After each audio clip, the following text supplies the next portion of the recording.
In this episode of Marty Car Mods, we're going to work out what's broken on our very broken Subaru engine.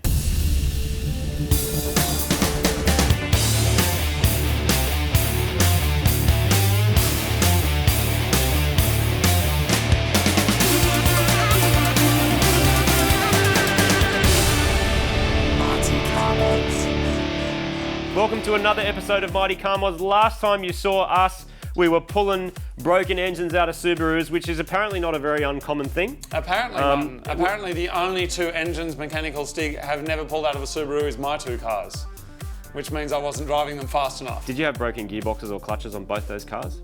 Anyway, so today we're going to be working on this by pulling it apart and seeing what's wrong with it. We do know it's making a funky noise.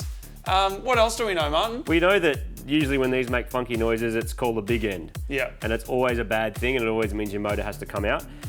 So we need to take this apart and work out whether any parts of it are salvageable, or whether we are getting a wrecker motor, or whether we're going to do a hybrid of bits and new bits, and yeah. And this is like a surprisingly common situation that people get into, where you go, do you fix the stuff you've got, or do you just go wrecker engine again? Now, a lot of that stuff is obviously going to be dependent on what kind of car you've got and how in demand your engine is. Now, this is a 2-litre WRX engine, so that's probably going to cost more than a Yaris engine, which could help inform what we do with it. But we're not going to know, really, until we pull it apart. And it is roughly 15 years old. There's also a chance that this has been rebuilt before, for all we know.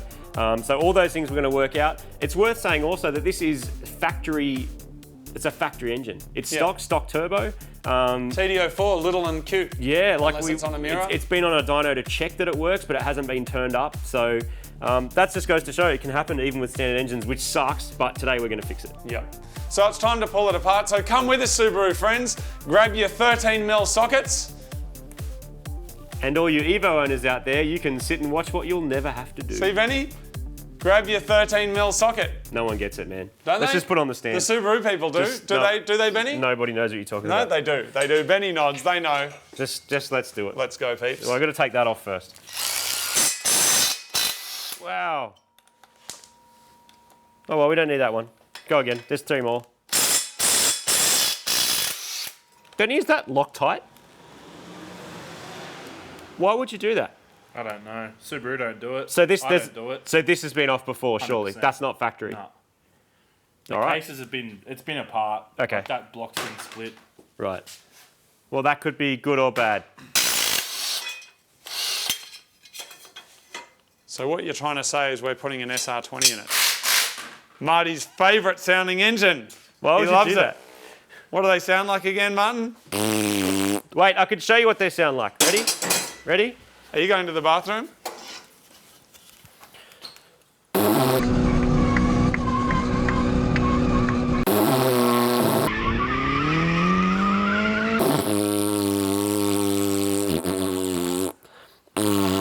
Boom! That was the sound of it blowing up. We're going to put our broken WRX engine onto an engine stand so we can pull all the useful parts off it.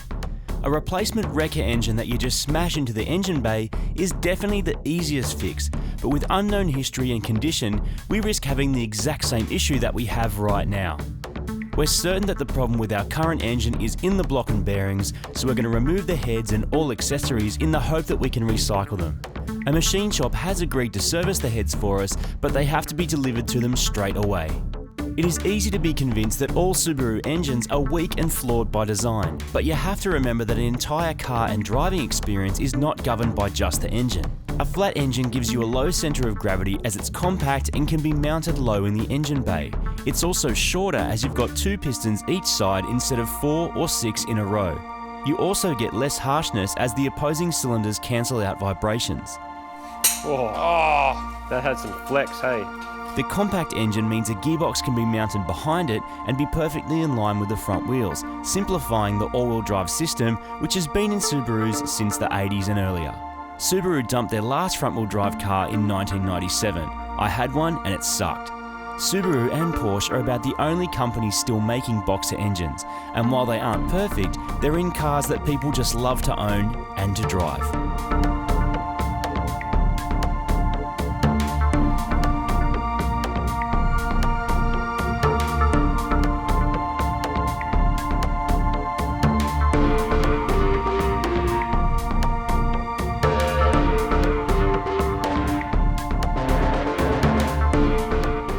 anyone with a good memory and or a good internet connection may remember when we did our sleeper VW Bug Beetle and put an STI engine in it, that we built an engine. Now this is an EJ20 and the Bug was a 25. Is there much else difference really between them?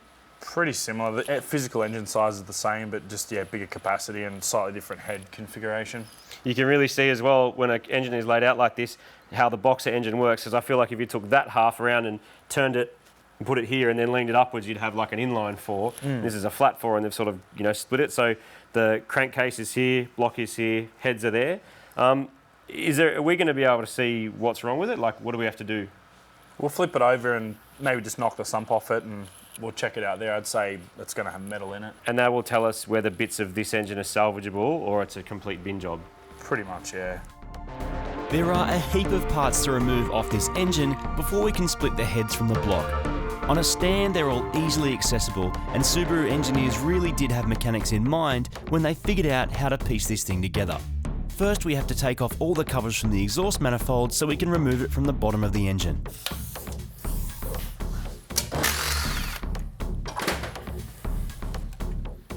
Benny, these gaskets, I don't know, if we think this has been rebuilt, and it's looking like it has been based on the fact everything's painted, and you said it's been apart. They're definitely non-genuine. They're some Chinese junk.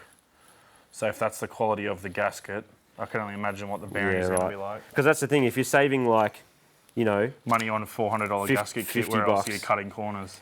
Yeah. This is the unknown, isn't it? Because you can buy a car and you've got no way of knowing it's been rebuilt if someone doesn't tell you. We bought a crashed car. So yeah, this was originally built with a whole donor car. That just came apart. Yeah, it hasn't even pulled the whole gasket off. That's how junk they are. Hopefully it's not full of asbestos. Hopefully not, because then it would have to stay in Japan. Yeah, we'll have to send it back. Lucky we're not doing this in Japan. The job of your engine oil is to reduce the wear caused by lots of metal parts constantly rubbing on each other. If the oiling system has failed, those parts will grind each other away and destroy the bearings which hold the rods to the crank and the crank into the engine block. Our next move is to remove the sump. If it's completely full of metal, we can be pretty certain that this block is a bin job. Give us a squeeze. There's metal, Martin. Is there? Yeah, there is. Show me. Is there metal? Yeah, look on the filter here, man. Whoa. Big chunks. Well, that's not good. I think that might be the nail in the coffin there. Really? Yeah. It's busted, huh? By the time you buy another crank, because no one grinds cranks anymore, and all the labour to build that, I think we have other options. So like wreck a motor or just a bottom end or something? Yeah, we'll see what we can get. We might be able to get a new bottom end, or we might be able to get a wrecker motor. Look at that. Look how big that is. It's like painting for gold. But that's also full of grey sealant. So if you look, Sealant in here. it's not all hard. Like if you squish it, half of the stuff that's on the pickup Oh, that's soft. is actually the sealant that's it's the sealant they've used to hold the sump on. Or have they just overslazed it? Oh, hard. Look at that. Yeah, there's way too much inside sealant. the engine. Yeah, there's way So too much that's just sealant. heated up and just been munched off in time. It's just falling off and That's also not supposed to be concave, is it? no. So It's probably copped a hit on the sump at some point. Should we be getting a new sump? No, we'll be able to bash that one back out. Right. That'll be fine. That might have hit something. It may. It actually looks like someone's jacked up on it. Yeah. Jacked up, not jacked off. So dudes, well, mostly Benny, because you do this all the time. What do we do? What's the most cost-effective way to fix this and it be as good or better than what we have? The best outcome for this is going to be a brand new bottom end. Brand new bottom end. And then swap the heads. We'll get the heads serviced and then put them on a new engine. Right. So do I need to make a phone call then? So basically delete from there to there, right? Yeah, all new. All Just of that. Brand new from Bye. Subaru.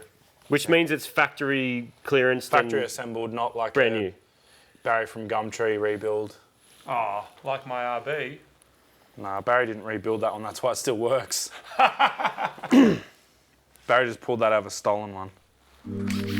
So we're going to remove the heads, get them checked, and if they're good enough to reuse, have them reconditioned.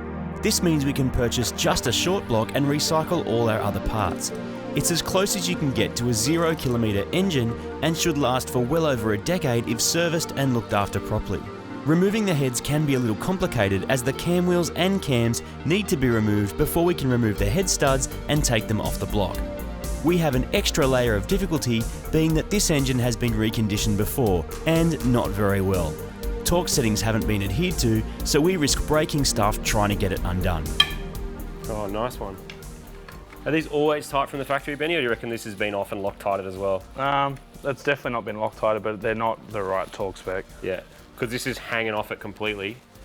Oh, bending a breaker bar.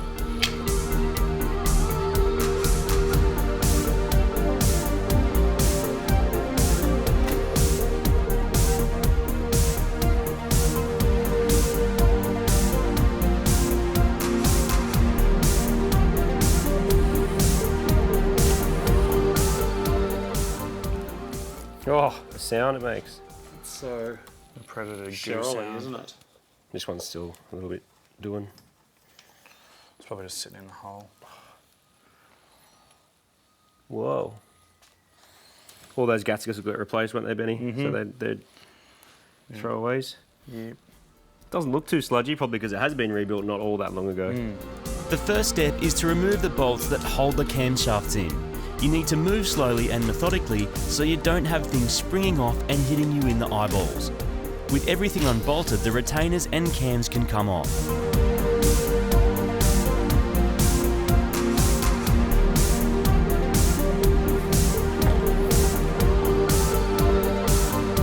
We're laying them down in the same configuration as on the engine because once we've removed the head studs, we'll be loosely reassembling them to take them to the machine shop.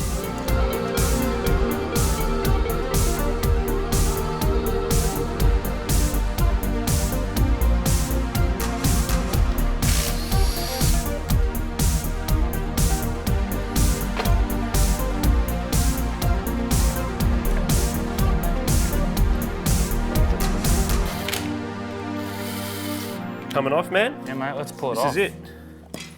What?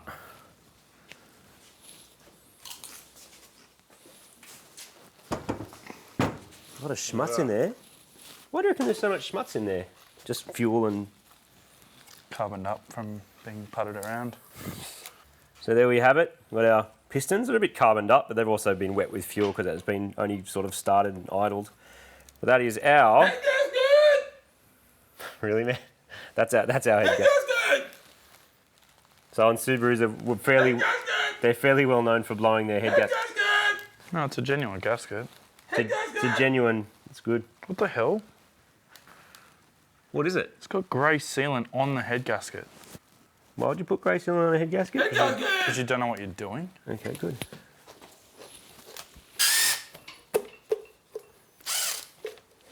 Hold that for me. Thank you, my friend. Oh no, so much oil.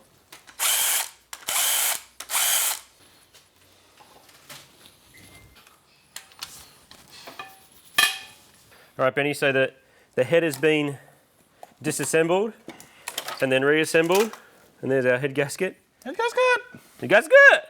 It's been assembled, disassembled, reassembled, and that will now go to the machine shop. Yeah, both the And heads will they'll- go to the machine shop. And they'll service them, and servicing them involves... Oh my God. Servicing them involves cleaning all the surfaces up, checking the valves all right, Replacing the valve stem seals. replacing seals. Do they check the... They'll deck the face of the head. Oh, cool. Yeah, so they'll machine the face of the head. Yep. The bolts to the block. Place the valve stem seals. They'll tank it. They'll check it over. And it'll be all awesome.